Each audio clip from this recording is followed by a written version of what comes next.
Good day traders, introducing you to the amazing MetaTrader 4 indicator. I will show you on how to set up the indicator. It is best within 1 minute to 30-minute time frame. The FX scanner indicator has exponential moving average of 18, exponential moving average of 28, weighted moving average of 5, and weighted moving average of 8. Let's download the indicator.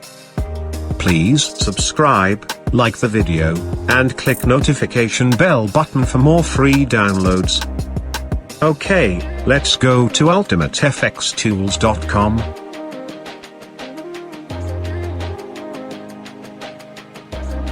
Then to the indicators page.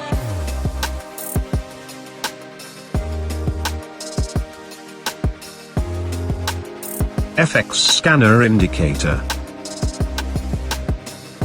Then click download for free.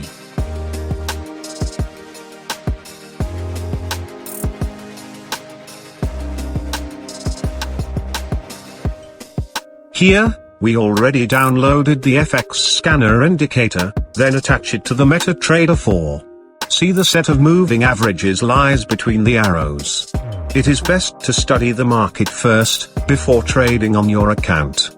Risk management is a must, so that you can control on your trading aspect.